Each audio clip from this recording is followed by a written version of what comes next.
Now the next tool that you'll find under the Move tool is the Artboard tool, and you can see it uses the same shortcut V here.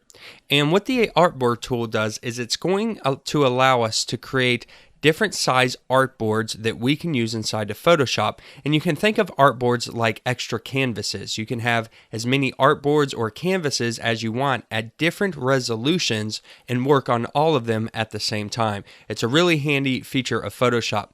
So let's take a look at how this works. Well, we can just select the Artboard tool and draw a new artboard. And when we do, you see a tooltip pop up showing the dimensions. So we have the width of 561 pixels and the height of 421.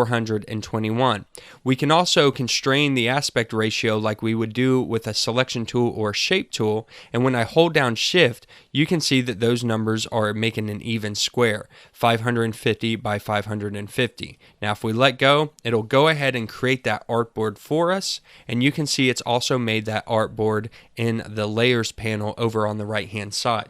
So we can easily drag out an artboard. Another thing that we can do is if we're on a layer and we have the Artboard tool selected, we can draw new artboards. However, if we select Artboard 1 in the layers panel, you will see these little plus signs pop up from the top, bottom, and sides of the artboards. And what this allows you to do is duplicate this either to the top, right, left, or bottom with the same resolution. This is really powerful if you need the same size but to make different versions of that image. So say we're creating a website, we have 6 different pages, a blog page, a contact page, and so forth. Well, we can have 6 copies of the same resolution copied over and begin creating those. So I can just click the arrow and it's going to make that copy here for us.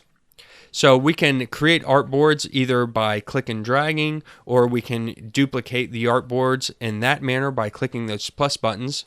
And then we also have some presets at the top that we can use. So the first one that we see here is any tool presets that we want to save. We'll get into that a little later on. And then we have different sizes. So here it gives us a lot of pre-made sizes that we can go ahead and create easily right here without having to create a new document. So let's say I wanted to make an iPad mini size. Well, I can go ahead and change that artboard to that size. And let's say I don't like that one, I want to do an Apple Watch, we can change that here. Now, if I want to do an Apple Watch and an iPad mini, all I got to do is create a copy, and then we can change this over to the iPad mini, and that creates the different size.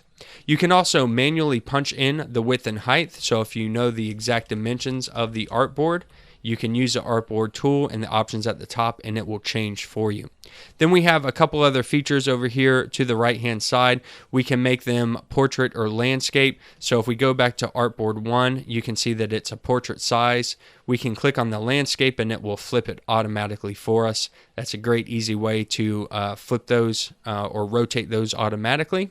We can also add a new artboard right here by just clicking on that button and then clicking outward in any of the blank space, and it will take on the size or the dimensions that you already set. And then we can also align and distribute these artboards. So we can align them so that they have all the same left edges or all the same top edges, or distribute the weights and distribute the heights. So for instance, if we had artboard 4 and 5, so let's take a look at 5 here. And whenever you use the artboard, if you hover over the name, it'll let you move it, and it'll also use those alignment guides that we saw earlier.